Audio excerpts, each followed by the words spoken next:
नमस्कार, आप देख रहे हैं धाकड़ एक्सक्लूसिव। आपके साथ मैं हूं मीनाक्षी कंडवाल और धाकड़ एक्सक्लूसिव में आज बात होगी इसी धाकड़ एक्सप्रेसवे की जिसकी झलक आपने अभी अभी देखी। तो आज दिन भर के इस पूरे कार्यक्रम का एक झलक आपको हम यहां पर दिखाएंगे और आपको बताएंगे कि आज किस तरह से इस एक्सप्रेसवे पर भारत का शक्ति प्रदर्शन हुआ, भारत की सेना की ताकत यहां पर झलकी और कैसे ये तस्वीर हिंदुस्तान को आने वाले दिनों में और मजबूत करने वाली है, आपको ये पता चलेगा। प्रधानमंत्री नरेंद्र मोदी ने पूर्वांचल एक्सप्रेसवे का उद्घाटन किया। पूर्वांचल एक्सप्रेसवे पर वो सेना के सबसे बड़े विमान C-130J सुपर हर्क्यूलिस से उतरे। पूर्वांचल एक्सप्रेसवे में उत्तर प्रदेश के लोगों के लिए सौगात है और इसमें कोई संदेह नहीं कि इसके अलावा पूर्वी और उत्तरी फ्रंट की सामरिक ताकत में भी गजब की बढ़ोतरी हुई है। तो इसी कार्यक्रम की झलकियां आप देख रहे हैं। जैसे ही प्रधानमंत्री वहां पहुंचे तो उत्तर प्रदेश के मुख्यमंत्री, राज्यपाल और सेना के अधिकारियों से उनका ये अभिवादन, मुलाकात और उसके बाद सीधे इस कार्यक्रम तक प्रधानमंत्री पहुंचे। तो पूर्वांचल एक्सप्रेसवे पर एयरफोर्स का जबरदस्त शक्ति प्रदर्शन आज पूरे देश ने देखा और वो तस्वीरें भुलाई नहीं जा सकेंगी जब एयरफोर्स के Sukhoi 30 MIK, Rafale C-130J super Hercules जैसे विमान पूर्वांचल एक्सप्रेसवे की एयर स्ट्रिप पर लैंडिंग और टेक ऑफ करते हुए दिखाई दिए और अब यह प्रक्रिया आगे भारत की सामरिक शक्ति को और मजबूत करेगी। पूर्वी फ्रंट पर चीन के खिलाफ युद्ध के दौरान इमरजेंसी उपयोग में आने वाला यह पहला एक्सप्रेसवे होगा और यहां से दोनों ही फ्रंट्स की दूरी करीब 600 किलोमीटर की है और ऐसे में 2 से 3 घंटे की तैयारी कर आसानी से बालाकोट जैसी स्ट्राइक को अंजाम दिया जा सकता है। ऐसे कॉम्बैट ऑपरेशंस में रिस्पांस टाइम सिर्फ 2 से 3 घंटे का रहेगा और इसीलिए बार बार हम भी आपके सामने ये कह रहे हैं कि ये वो धाकड़ एक्सप्रेसवे है जो भारत की शक्ति में जबरदस्त इजाफा करने वाला है।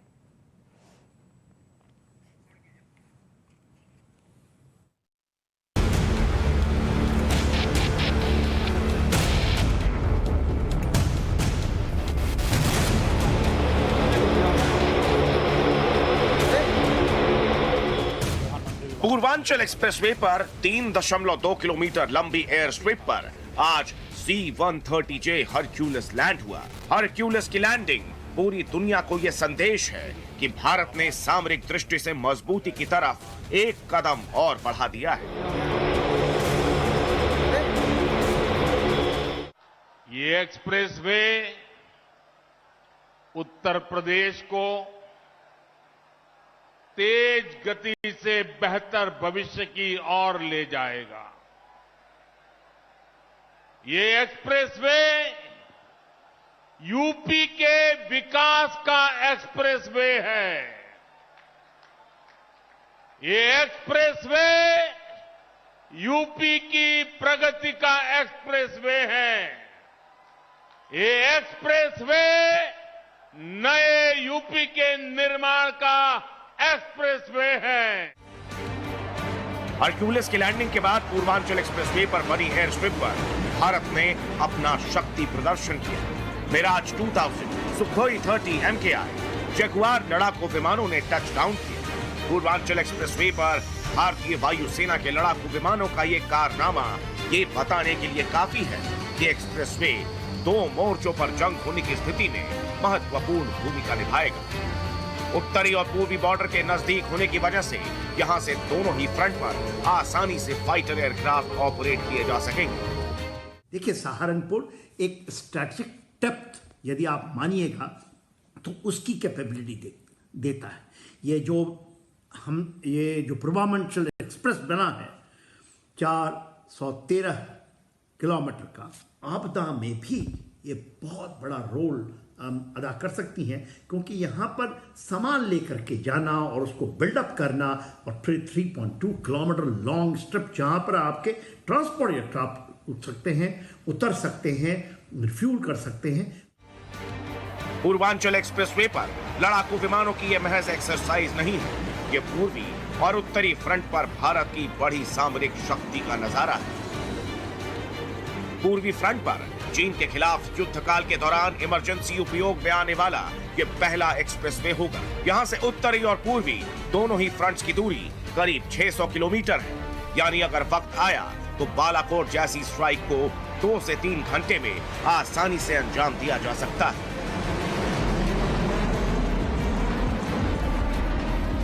पूर्वांचल एक्सप्रेसवे जो 340 किलोमीटर लंबा है उसके ऊपर एक इमरजेंसी एयर स्ट्रिप के बनाने से देश की सामरिक शक्ति में जबरदस्त इजाफा होता है। इससे पहले यूपी में आगरा लखनऊ एक्सप्रेसवे पर और यमुना एक्सप्रेसवे पे इस तरह के एयर स्ट्रिप बनाए गए हैं। इन एयर स्ट्रिप्स के ऊपर फाइटर एयरक्राफ्ट और C-130 ट्रांसपोर्ट एयरक्राफ्ट भी लैंड कर सकते हैं। इस बार प्रधानमंत्री खुद लैंड करके देखेंगे कि किस प्रकार से अपनी जो सामरिक शक्ति में इजाफा होता है। लेकिन ध्यान देने वाली बात है कि जो एयर स्ट्रिप्स होते हैं इनको थोड़ा और अधिक मजबूत बनाना पड़ता है। खर्चा जरूर ज़्यादा आता होगा नॉर्मल हाईवे और एयर स्ट्रिप के ऊपर से। पूर्वांचल एक्सप्रेसवे पर एयर स्ट्रिप की जरूरत क्यों है? इस सवाल का जवाब यह है कि पूर्वांचल एक्सप्रेसवे से अयोध्या बेहद करीब है। वाराणसी यहाँ से महज 150 किलोमीटर की दूरी पर है। यहाँ से पूर्व और उत्तर के एयर बेस भी नजदीक है। नेपाल बॉर्डर भी करीब ही है। आए दिन आतंकी देश के मंदिरों पर हमला करने की धमकी देते हैं। इस लिहाज से पूर्वांचल एक्सप्रेसवे पर एयर स्ट्रिप बेहद जरूरी है। पूर्वांचल एक्सप्रेस के ऊपर में ये 3.2 किलोमीटर का सहारनपुर के इलाके में आपने देखा जहां की प्रधानमंत्री गए और खुद C-30J हरकुलस एयरक्राफ्ट से वो लैंड किया। वो ट्रांसपोर्ट एयरक्राफ्ट और एक तरह का medium heavy lift military transport aircraft है, उसका लैंड करना वो कैपेबिलिटी को दिखाता है। उसके बाद जो एयर शो हुई है वो हमारी सामरिक जो क्षमता है उसमें बहुत बड़े इजाफे को दिखाता है। ये किस लिए महत्वपूर्ण है? देखिए, सहारनपुर एक स्ट्रैटेजिक डेप्थ यदि आप मानिएगा तो उसकी कैपेबिलिटी देता है। भारत चीन डोकलाम विवाद के बाद चीन के जिंजियांग प्रांत और तिब्बत क्षेत्र में 16 एयरबेस तैयार किए। इन एयरबेस में मौजूद चीन की लॉन्च रेंज मिसाइलों की रेंज में उत्तर प्रदेश, उत्तराखंड और बिहार के 5 बड़े एयरबेस के साथ कई बड़े शहर भी आते हैं।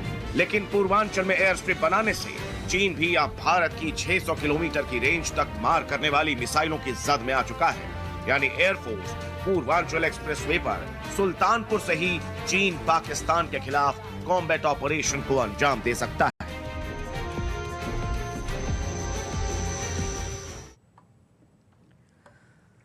तो आइए अब आपको बताते हैं कि जिस तरह से ये एयर स्ट्रिप्स मौजूद हैं और जितनी तेजी से इन पर काम हो रहा है, भारत की जो शक्ति है वो इससे कैसे बढ़ रही है सामरिक। हमने आपको बताया कि डोकलाम विवाद के बाद चीन ने 16 एयर स्ट्रिप बनाए हैं, लेकिन ये न्यू इंडिया है जो किसी से पीछे नहीं रहता। और वर्ष 2019 में केंद्र सरकार ने नेशनल हाईवेज पर 29 एयर स्ट्रिप की योजना बनाई थी। और ऐसी एयर स्ट्रिप जिनमें युद्ध काल के दौरान या किसी इमरजेंसी के वक्त लड़ाकू विमान उतारे जा सकें और टेक ऑफ कर सकें, तो ये योजना रही। सितंबर 2021 में सड़क परिवहन एवं राष्ट्रीय राजमार्ग मंत्री नितिन गडकरी ने यह जानकारी दी कि ऐसी 19 एयर स्ट्रिप्स भारत ने बना ली हैं, जिसमें बॉर्डर के समीप ही भारतमाला प्रोजेक्ट के हाईवे पर बाड़मेर और जैसलमेर के बीच ये एयर स्ट्रिप मौजूद है। फलौदी और जैसलमेर के बीच नेशनल हाईवे पर एयर स्ट्रिप है। इसके अलावा जम्मू कश्मीर के बिजबेहरा में चिनारबाग नेशनल हाईवे पर LOC के नजदीक। तो अगर आप इन तमाम इलाकों को भी देखेंगे भारत के इस नक्शे पर, तो आप समझ पाएंगे कि बॉर्डर के नजदीक जब ये इलाके लगते हैं तो यहां पर इस तरह की एयर स्ट्रिप की मौजूदगी सेना की ताकत किस कदर बढ़ाने में मदद करेगी। इसके अलावा देश की राजधानी दिल्ली से रामपुर के बीच भी हाईवे में एयर स्ट्रिप बनाई जा रही है, उत्तराखंड में मुरादाबाद काठगोदाम हाईवे पर। इसके अलावा चीन सीमा के नजदीकी ये जो उत्तराखंड की सीमा से लगता है, जो चीन सीमा का हिस्सा है, वहां पर ये एयर स्ट्रिप बनाई गई है। पश्चिम बंगाल में खड़गपुर कंजार हाईवे पर बांग्लादेश सीमा के पास, असम के मोहनबाड़ी तिनसुकिया हाईवे पर चीन सीमा के नजदीक। इसके अलावा आप मैप में उन तमाम राज्यों को भी और देख सकते हैं जहां पर एयर स्ट्रिप या तो बन गई है या फिर बनने का काम इस वक्त जारी है। तो आइए अब सीधे अपने संवाददाताओं के पास चलते हैं। हमारे साथ इस वक्त संजॉय चौधरी जुड़ गए हैं और आदर्श भी हमारे साथ जुड़ रहे हैं लखनऊ से। संजॉय, पहले मैं आपका रुख करना चाहूंगी। हमने तो राज्यवार नक्शे पर ये बताया कि कहां कहां पर इस तरह की एयर स्ट्रिप्स हैं, उनके होने का मतलब क्या है। डिफेंस में आपका एक लंबा अनुभव है, हमारे दर्शकों को आसान शब्दों में बताएं कि जब दर्शक एयर स्ट्रिप को इस तरह से देख रहे हैं टेलीविजन स्क्रीन पर, एक आम आदमी कैसे समझ पाए कि ये देश के लिए कितना फायदेमंद है, उस तक इसका क्या फायदा पहुंचेगा और कैसे ये देश की सामरिक शक्ति को और बढ़ाएगा। देखिए, दो तीन चीज है।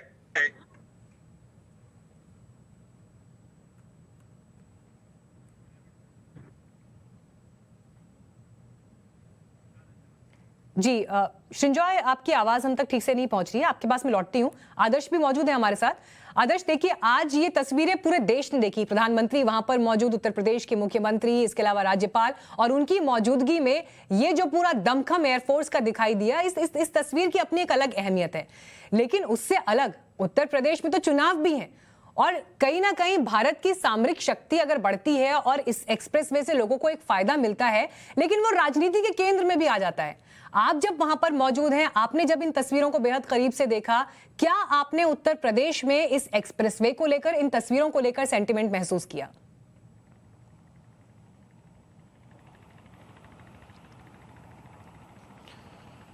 देखिए, जब कोई भी बड़ा डेवलपमेंट का प्रोजेक्ट आता है तो निश्चित तौर पर उससे ना सिर्फ सरकार अपने वोट बैंक को साधती है, बल्कि आम जनता को फायदा भी मिलता है। और मैं ऐसा इसलिए कह रहा हूं क्योंकि अगर आप लखनऊ से गाजीपुर के बीच के पड़ने वाले 9 जिलों की बात करें तो ये सभी पूर्वांचल के जिले पिछड़े जिलों में आते थे, और निश्चित तौर पर अगर ये एक्सप्रेसवे बना है तो उसके आसपास के जितने भी हिस्से हैं वो डेवलप होंगे। इसके साथ साथ इन पिछड़े जिलों को अपने माल को लेकर जाने में, साथ ही साथ अगर कोई व्यक्ति बीमार होता है तो उसे सही समय पर सही अस्पताल तक पहुंचाने में, बड़े अस्पताल तक पहुंचाने में फ़ायदा होगा। और अगर वहां के लोकल सेंटिमेंट्स की मैं बात करूं तो आप यकीन मानिए, इस एयर शो को देखने के लिए, एयर स्ट्रिप जो बनी हुई थी उसको देखने के लिए वहां पर बड़ी संख्या में जो ग्रामीण थे वो दोनों तरफ खेत के बैठे हुए थे। हमने कुछ लोगों से बातचीत भी की तो उनका ये साफ तौर पर कहना था कि देखिए, हमने अपने जीवन में खराब सड़कें देखी हैं, हम इस जगह पर ये देखने भी आए हैं कि यहाँ पर हवाई जहाज कैसे उतर सकता है, और सबसे बड़ी बात यह है कि हम ये महसूस करना चाहते हैं कि आखिर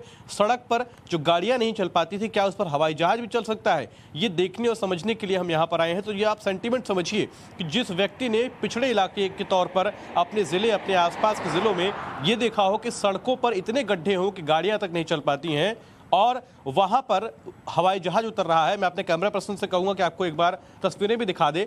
ये वो पूरा एक्सप्रेसवे है। अभी भी मैं एक्सप्रेसवे पर मौजूद हूं, तकरीबन 12 घंटे हो चुके हैं हम लगातार इस एक्सप्रेसवे पर हैं। और अगर मैं आपको अभी की तस्वीर दिखाऊं तो देख सकते हैं कि लगातार जो पुलिस के पिकेट वाहन हैं वो भी चल रहे हैं। और मैं आपको दूसरी तरफ की जो तस्वीर है वो भी दिखा देता हूँ। अगर आप देखें तो इसकी गुणवत्ता किस कदर बनाई गई है वो देखें। इसके साथ साथ आप देखें कि जगह जगह पर पुलिस के जो वाहन हैं वो लगाए गए हैं, और ये जो वाहन है ये इंश्योर करते हैं कि अगर कोई ज़रूरत पड़े समय पर या इमरजेंसी में रिस्पांस की ज़रूरत पड़े तो कैसे समय पर उसको रिस्पांस किया जा सकता है। इसके साथ साथ एम्बुलेंसेस की भी व्यवस्थाएं हैं।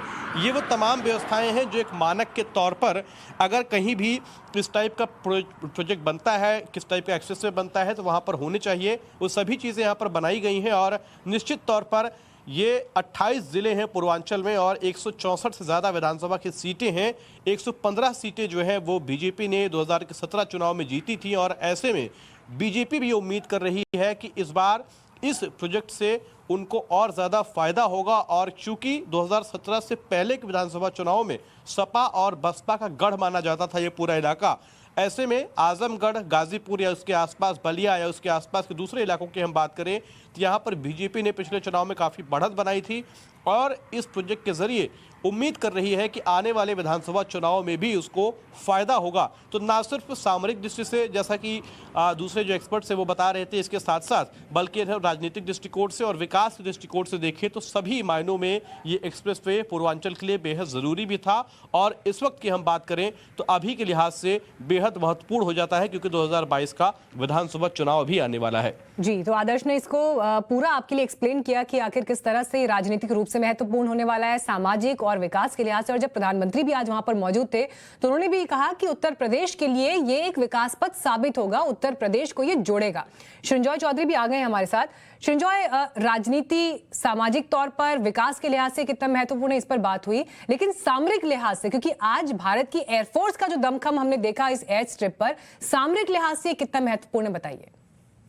ये बहुत ही इम्पोर्टेंट है, क्योंकि देखिए मान लीजिए लड़ाई हो रहा है, उस टाइम में एयरपोर्ट एयरबेस काम नहीं कर रहा है, मान लीजिए कोई बॉम्ब किया है रनवे, उसके बाद आपका प्लेन लैंड करेंगे कहाँ?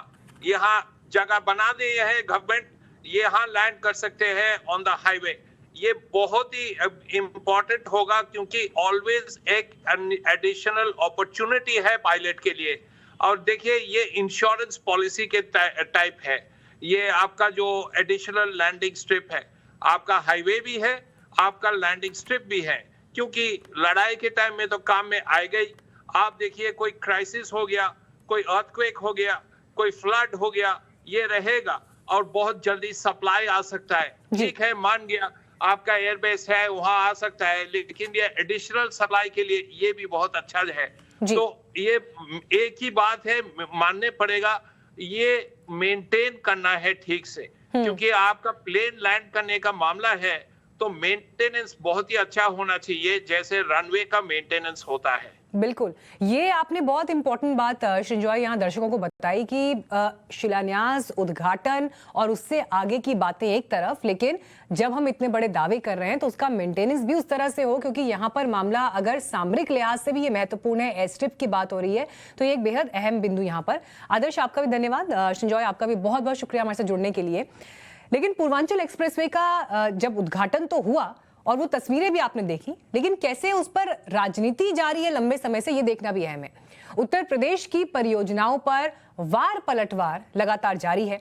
पूर्वांचल एक्सप्रेसवे का क्रेडिट लेने की भी अब एक रेस चल रही है, जिसमें पूर्वांचल एक्सप्रेसवे पर अपना अपना दावा पेश किया जा रहा है। टाइम्स नाउ नवभारत ने लखनऊ में 15 सितंबर 2021 को नवनिर्माण मंच का आयोजन किया था, जिसमें प्रदेश के मुख्यमंत्री योगी आदित्यनाथ भी शामिल हुए और समाजवादी पार्टी के अध्यक्ष अखिलेश यादव भी आए, और दोनों ने ही पूर्वांचल एक्सप्रेसवे पर अपना दावा किया।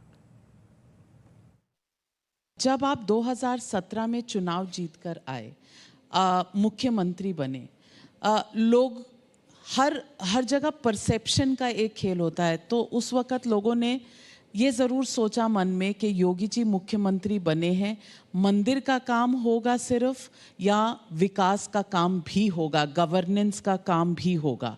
आज 4.5 साल बाद विकास हुआ है, लेकिन शायद विपक्ष को कहीं नज़र नहीं आ रहा।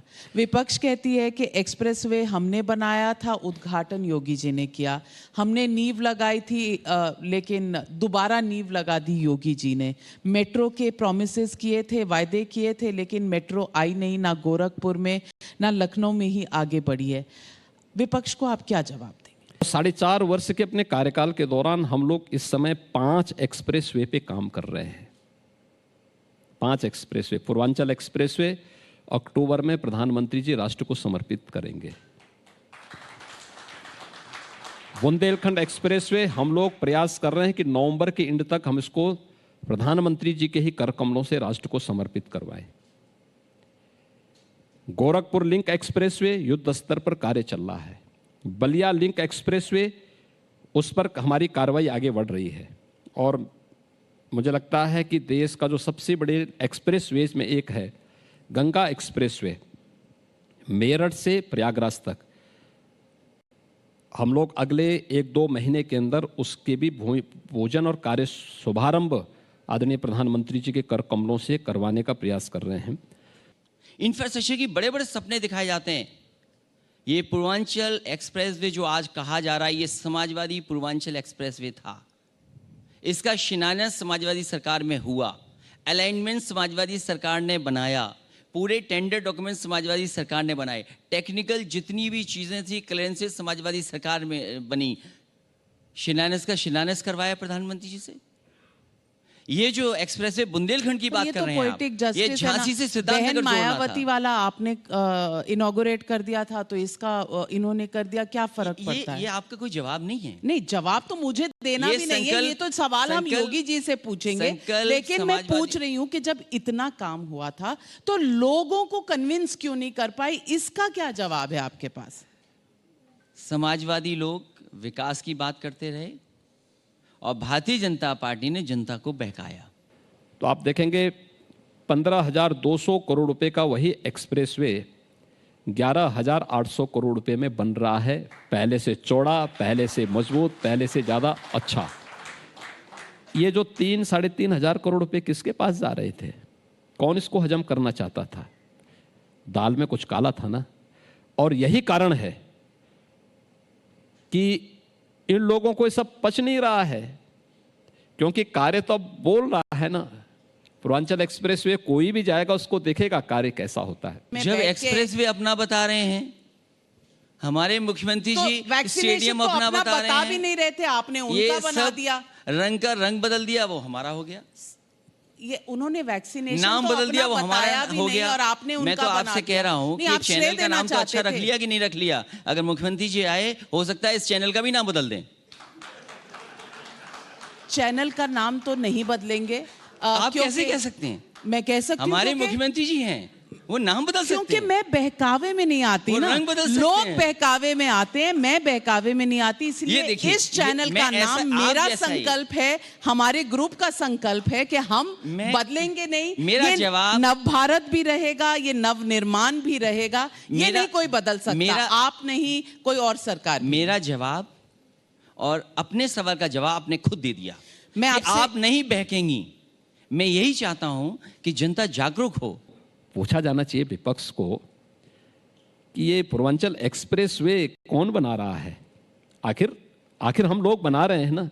जून 18 में प्रधानमंत्री जी से हम लोगों ने शिलान्यास करवाया था, और जब मई 2017 में मैंने इसकी समीक्षा की थी, लैंड एक्सप्रेसवे के लिए नहीं थी, क्योंकि टेंडर समाजवादी पार्टी ने दिसंबर 2016 में जारी कर दिए थे, कार्य अवार्ड भी कर दिए गए थे। जब मई तक कार्य प्रारंभ नहीं हुआ तो मैंने पूछा कार्य क्यों नहीं हो रहा है? कहा साहब जमीन ही नहीं है। फिर पूरे टेंडर की प्रक्रिया को निरस्त किया गया, पहले 96% लैंड ली गई, फिर टेंडर की प्रक्रिया को आगे बढ़ाया गया। मुझे देख के ताज्जुब हो रहा था कि जब हम लोगों ने 2018 में, यानी आप देखें दिसंबर 2016 और जून 2018, 1.5 वर्ष के बाद जब हम लोगों ने पूर्वांचल एक्सप्रेसवे के टेंडर फिर से जारी किए, और उसमें पहले हमने देखा कि जितना मार्च 2018 में जब टेंडर मांगे गए, देखा हम लोगों ने कि ठीक 15,200 करोड़ रुपए के वाये थे। तो मुझे कुछ शक हुआ। मैंने कहा भी 1.5 वर्ष के बाद तो बढ़ना चाहिए, आखिर मार्केट बढ़ा होगा। इलीगल माइनिंग हम बंद कर चुके थे, सब कुछ बंद कर चुके थे, कुछ भी गलत काम नहीं होना, जो काम करना एक क्लास का होना है। दूसरा, हम लोगों ने कहा कि एक्सप्रेसवे की कुछ चौड़ाई बढ़नी चाहिए, कुछ लैंड अतिरिक्त तो हमारे पास होना चाहिए। इसलिए होना चाहिए क्योंकि हम वहां पे सेमी बुलेट ट्रेन भी उसके पैरेलल चलाना चाहते हैं। तो आरोप प्रत्यारोप का ये दौर एक तरफ, लेकिन अब आपको बताते हैं कांग्रेस महासचिव प्रियंका गांधी के प्लान के बारे में। उत्तर प्रदेश में मैराथन दौड़ के सहारे महिला वोटर्स को रिझाने में जुटी हैं प्रियंका गांधी, और उनके रणनीतिकारों ने इसके लिए एक लंबा चौड़ा प्लान तैयार किया है, जिसके तहत आने वाले दिनों में पूरे उत्तर प्रदेश में कांग्रेस के वॉलंटियर्स मैराथन दौड़ का आयोजन करवाएंगे, जिसका सीधे तौर पर महिलाओं को और लड़कियों को जोड़ने के लिए प्रयास किया जाएगा। और ये पूरी एक्सरसाइज उत्तर प्रदेश में कांग्रेस अपनी खोई हुई जमीन को तलाश करने के लिए कर रही है।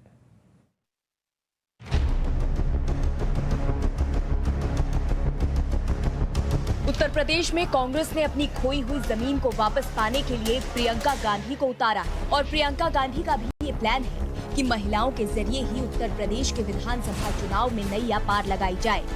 लिहाजा कांग्रेस ने ऐलान किया है कि यूपी चुनाव में महिलाओं को प्राथमिकता दी जाएगी। 2 कदम और आगे बढ़कर प्रियंका गांधी ने महिलाओं को रिझाने के लिए राज्य भर में कई मैराथन दौड़ आयोजित करने की योजना बनाई है।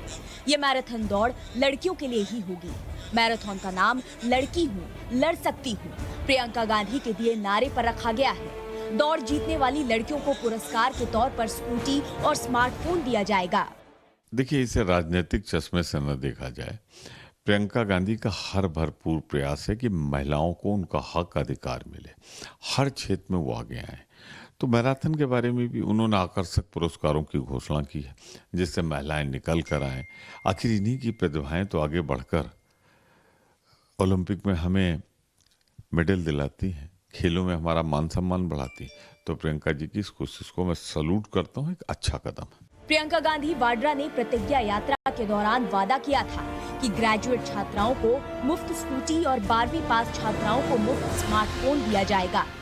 उत्तर प्रदेश विधानसभा चुनाव में कांग्रेस महिलाओं को केंद्र में रखकर जो रणनीति बनाई है उसमें ये सिर्फ अंश भर है।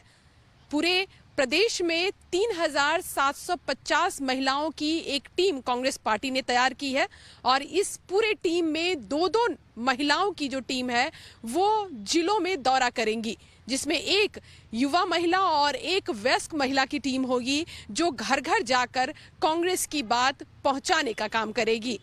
हर टीम के लिए ये तय किया गया है कि वो एक दिन में 50 महिलाओं से मुलाकात करेंगी। टीम में एक युवा और एक बुजुर्ग महिला शामिल होंगी। इनका काम होगा कि वो महिलाओं और लड़कियों से मुलाकात कर कांग्रेस के द्वारा तय किए गए इस सिलिकॉन बैंड को पहने, जिस पर न सिर्फ प्रियंका गांधी का नारा होगा बल्कि उस पर प्रियंका गांधी के हस्ताक्षर भी मौजूद होंगे। कांग्रेस ने फिलहाल उत्तर प्रदेश के लिए ऐसे 1 करोड़ सिलिकॉन बैंड्स बनवाए हैं। प्रियंका गांधी वाड्रा यूपी चुनाव में युद्ध स्तर पर महिलाओं को अपने साथ जोड़ने में लगी है। कोशिश कितनी कामयाब होगी ये कहना फिलहाल मुश्किल है। स्मृति जी, राजनीति की बात आती है तो आजकल प्रियंका गांधी वाड्रा जी बहुत ज़्यादा उत्तर प्रदेश में इंटरेस्ट ले रही हैं, सब जगह जा रही हैं और उन्होंने हाल ही में कैंपेन भी एक शुरू किया है, लड़की हूँ लड़ सकती हूँ। और शायद कहना ये चाह रही हैं कि घर पे लड़का है, लड़ नहीं सकता है।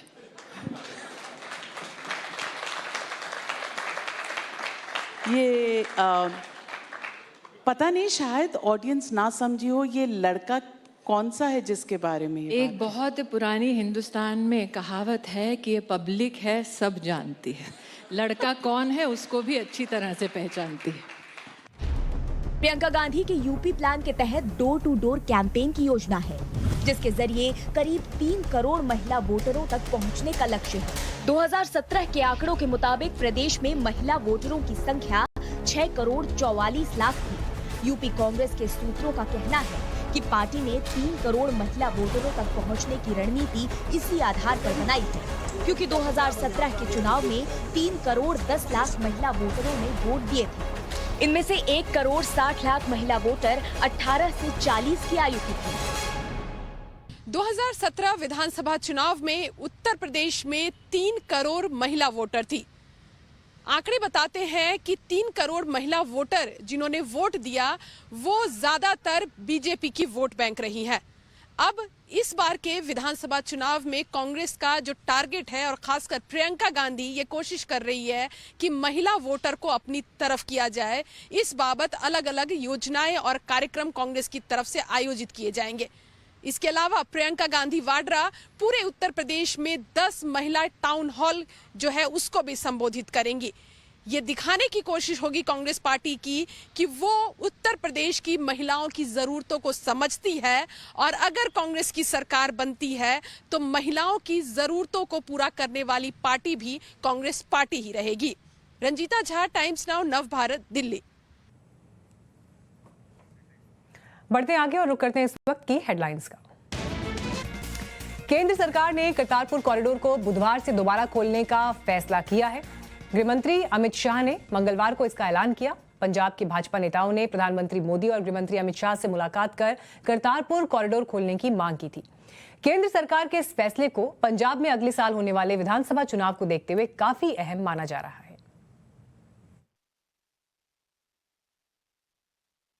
से ठीक पहले केंद्र सरकार ने करतारपुर कॉरिडोर खोलने का ऐलान कर दिया। देश के गृहमंत्री अमित शाह ने ट्वीट कर करतारपुर कॉरिडोर खोलने की बात का ऐलान किया। गुरु पर्व 19 नवंबर को है। इससे पहले मोदी सरकार ने सिख श्रद्धालुओं के लिए ये बड़ा फैसला लिया है। कोरोना महामारी की वजह से करतारपुर कॉरिडोर को मार्च 2020 में बंद कर दिया गया था। अब 20 महीने के बाद ये कॉरिडोर खोला जा रहा है। 17 तारीख से लोगों का रजिस्ट्रेशन होगा। 18 को पहला जत्था 250 लोगों के साथ करतारपुर जाएगा। पहले भी प्रधानमंत्री श्री नरेंद्र मोदी जी ने पाकिस्तान सरकार के ढिंगे लगाने के बावजूद करतारपुर कॉरिडोर को खोलने का निर्णय लिया था और बीच में कोरोना की महामारी के कारण सभी यात्राएं, विदेशी यात्राएं स्थगित थी। उसमें ये भी यात्रा स्थगित चल रही थी। हम पिछले 4 दिन में प्रधानमंत्री जी को भी मिले, राष्ट्रपति जी को भी हम लोग जाके मिल के आए। कल हमने अमित शाह जी से भी मिलकर गुहार लगाई कि आपने जिस तरह श्री हरमंदिर साहब की डोनेशन के केसेस को ख़त्म किया, जैसे आपने 1984 के कत्लो गारत के जो केसेस उनको रीओपन करके दोषियों को सजा का काम शुरू कराया है। आपने गुरुपुर को पूरे विश्व में मनाने का काम शुरू किया। उसी तरह आपने करतारपुर कॉरिडोर खोला था, अब दोबारा खोलिए। लेकिन अचानक ऐसा क्या हुआ कि केंद्र सरकार ने करतारपुर कॉरिडोर खोलने का फैसला लिया? एकदम से कैसे सरकार करतारपुर कॉरिडोर खोलने को राजी हो गई? क्या करतारपुर कॉरिडोर खोले जाने के सियासी मायने भी हैं? क्या पंजाब में अगले साल होने वाले विधानसभा चुनाव को देखते हुए केंद्र सरकार ने ये अहम फैसला लिया? सिख धर्म के लिहाज से देखा जाए तो करतारपुर कॉरिडोर का अपना बड़ा महत्व है। सूत्रों की माने तो बीजेपी ने पंजाब विधानसभा चुनाव को लेकर एक सर्वे कराया था, जिसमें भारतीय जनता पार्टी को बहुत ही कम सीटें मिल रही थी। कृषि कानून भी पार्टी के चुनावी मंसूबों के सामने आड़े आ रहा था, जिससे पंजाब में भ्रम फैल गया था कि भारतीय जनता पार्टी सिख विरोधी है। सर्वे का नतीजा आने के बाद पंजाब भारतीय जनता पार्टी के पदाधिकारियों ने बीजेपी की आला कमान से बात की और उन्हें पंजाब में बीजेपी की स्थिति के बारे में बताया। पंजाब बीजेपी के नेता प्रधानमंत्री और गृह मंत्री से मिले, जिसके बाद केंद्र सरकार ने करतारपुर कॉरिडोर को खोलने की हरी झंडी दे दी। करतारपुर कॉरिडोर खोलना सिख समुदाय के लिए ही नहीं बल्कि सभी श्रद्धालुओं के लिए आस्था का प्रतीक है। पंजाब के सभी राजनीतिक दलों के नेताओं ने करतारपुर कॉरिडोर खोलने की वकालत की थी। इस फैसले के जरिए सरकार ने संदेश दिया कि वो सिख समुदाय की धार्मिक भावनाओं का पूरा सम्मान करती है। पंजाब में अपनी पैठ जमाने के लिए चुनावों से ठीक पहले बीजेपी अमरिंदर सिंह की पार्टी से गठबंधन भी कर सकती है। इससे बीजेपी को पंजाब में एक बड़ा चेहरा मिल जाएगा, जिसकी भारतीय जनता पार्टी को लंबे समय से तलाश भी थी। Bureau report, times now Navbharat. और सिख समुदाय के लिए ये कितना बड़ा तोहफा है, इस बात का अंदाजा आप इस बात से लगाइए, क्योंकि मुझे खुद करतारपुर जाने का अवसर मिला था। तो ऐसे में भारत के वो सिख लोग जो पहले भारतीय सीमा से सिर्फ एक दूरबीन के जरिए गुरु साहब की जमीन को, इस गुरुद्वारे को देखा करते थे, उन्हें वो अवसर मिला करतारपुर कॉरिडोर से कि वो वहां जाकर अरदास कर सकते हैं, प्रार्थना कर सकते हैं। हमारे साथ इस वक्त प्रेरित कुमार जुड़ गए हैं और जानकारी के साथ। प्रेरित, देखिए, जिस बात का हम जिक्र कर रहे थे कि ये वो भावनाएं हैं जिसको लेकर सिख समुदाय की एक लंबी मांग रही और 550वें प्रकाश पर्व के अवसर पर ही करतारपुर कॉरिडोर को खोला गया था। लेकिन अब कोविड के बाद जब दोबारा सरकार ने ये फैसला लिया है, ये एक बड़ा फैसला उस समुदाय के लिए और उनके लिए एक ऐसा भावनात्मक मुद्दा है जो हर तरह की बयानों से या इस पर जो राजनीति भी हो रही है उनसे ऊपर है। जब आज आप इस वक्त हम देख पा रहे हैं कि बंगला साहब गुरुद्वारे के बाहर ही मौजूद हैं, ये खबर जब सिख समुदाय के बीच पहुंची, क्या वो महसूस कर रहे हैं, किस तरह के रिएक्शंस उनकी तरफ से आ रहे हैं और इस खबर का उनके लिए क्या मतलब है? जी बिल्कुल पद्मजा, देखिए जैसे ही ये जानकारी लोगों को मिली कि करतारपुर कॉरिडोर जो है वो 17 तारीख से खोला जा 17 तारीख से रजिस्ट्रेशन होगा और 18 तारीख को पहला जत्था पहुंचेगा, 250 लोगों की संख्या पहुंचेगी पहला जत्था में। तो पूरे देश भर में न सिर्फ सिख समुदाय के लिए बल्कि पूरे देश भर के जो भी श्रद्धालु हैं सबके लिए बहुत खुशी का वक्त था, क्योंकि जब उन्हें जानकारी मिली साथ ही साथ जब उन्हें यह जानकारी मिली तो चाहे विपक्ष के नेता हो या कोई भी हो, सब लोग राजनीति से उठ करके सरकार के इस फैसले का स्वागत किया, सबने अपनी खुशी जताई। और आपको बताना चाहूँगा कि लंबे वक्त से तीनों कृषि कानून के खिलाफ जो है किसान दिल्ली के बॉर्डर पर प्रदर्शन कर रहे थे, लेकिन जैसे ही ये जानकारी मिली उन्हें कि करतारपुर कॉरिडोर तकरीबन 20 महीने के बाद फिर से खोला जा रहा है, तो जो सिख समुदाय के जो लोग थे उनके अंदर गजब की खुशहाली का वक्त आया और सब लोगों ने टिकरी बॉर्डर पर जो वहाँ किसान बैठे हुए सिख समुदाय को उन्होंने जश्न मनाया। यानी कि हर कोई जो है वो दिल खोल करके सरकार के इस फैसले का स्वागत कर रहा है, क्योंकि करतारपुर कॉरिडोर जो वो पूरे भारतीय के लिए एक आस्था का विषय है और सरकार ने जो यह किया है ये इसके कई सारे मायने हैं। लेकिन सरकार ने जो धार्मिक तौर पे एक संदेश दिया है कि सारे भारतीय एक है और हर भारतीय के लिए खुशी की बात है। और जितने भी तमाम जो राजनीतिक दल हैं सबने अपने राजनीति से ऊपर उठ करके, भले ही 2022 में जो है वहाँ पे पंजाब में विधानसभा के चुनाव है, लेकिन उसके बावजूद भी सभी राजनीतिक दल जो है उसने इस राजनीति से ऊपर उठ करके इस विषय को स्वीकार किया और सबने खुशी जताई है सरकार के इस फैसले पर, क्योंकि 19 नवंबर को जो है वो प्रकाश पर्व मनाया जाएगा और 17 तारीख से यानी कि 2 दिन पहले से जो करतारपुर कॉरिडोर खोला गया है, ये पूरे देश भर के लिए खुशी की बात है। श्रद्धालुओं के बीच खुशी की लहर, क्योंकि प्रकाश पर्व से पहले इस फैसले का आना यकीनन इसके अपने अलग मायने। बेशक राजनीति से जुड़े लोग इसे पंजाब चुनावों से भी जोड़कर देखें, लेकिन सिख समुदाय में एक प्रसन्नता का भाव है जिसका जिक्र अभी यहाँ पर प्रेरित भी कर रहे थे। शुक्रिया प्रेरित इस जानकारी के लिए आपका। रुक करते हैं अगली खबर का। बात पीडीपी अध्यक्ष महबूबा मुफ्ती की, जिन्होंने एक बार फिर सुरक्षा बलों पर सवाल खड़े किए। कल हैदरपुरा में सुरक्षा बलों ने 4 आतंकवादियों को मार गिराया, लेकिन महबूबा मुफ्ती का आरोप यह है कि इस एनकाउंटर में 2 निर्दोष क्रॉस फायरिंग में मारे गए।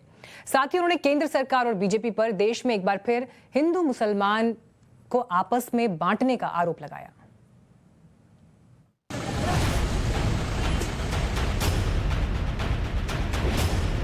इनके पास कहने को कुछ नहीं है, सिर्फ हिंदू और मुसलमान का झगड़ा कराते हैं।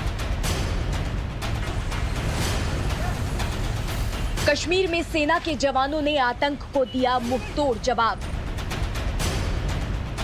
घाटी में हो रही टारगेट किलिंग के बीच सेना को मिली बड़ी कामयाबी। पाकिस्तान के पाले हुए दहशतगर्दों का हैदरपोरा में हुआ सफाया।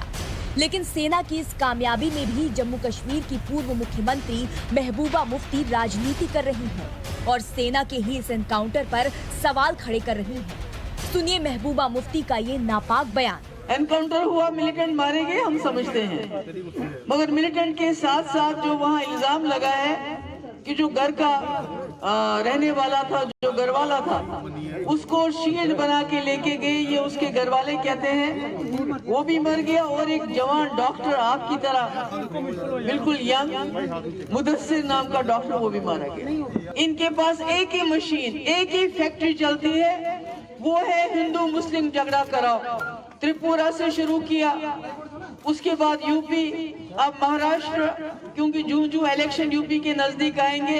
इनके पास कहने को कुछ नहीं है, सिर्फ हिंदू और मुसलमान का झगड़ा कराते हैं।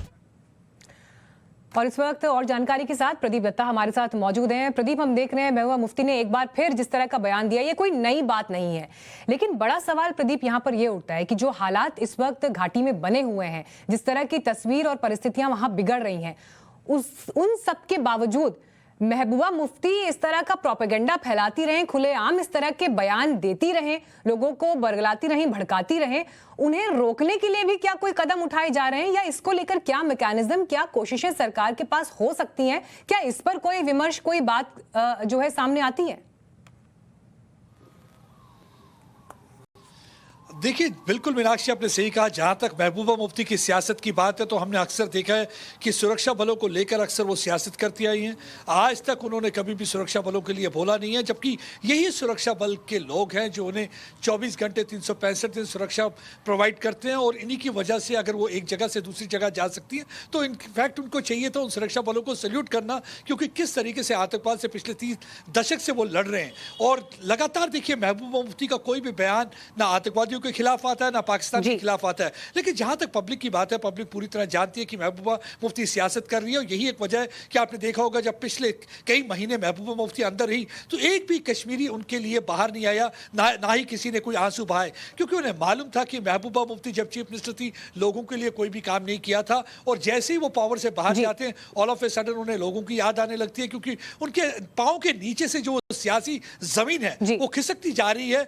तो मेरे ख्याल से लोग ही है उनका जवाब दे रहे हैं। ये अहम बात आपने प्रदीप कही कि आपकी जिस तरह से राजनीतिक तौर पर हाशिए पर आ गए हैं, तो ये कोशिश कहीं ना कहीं अपनी उस मौजूदगी को जिंदा रखने की है। बहुत बहुत धन्यवाद आपका प्रदीप। लेकिन इस बीच एक बड़ी खबर आ रही है बिहार से। आपको बता दें, शराबबंदी पर टाइम्स नाउ नवभारत के स्टिंग ऑपरेशन का बड़ा असर हुआ है।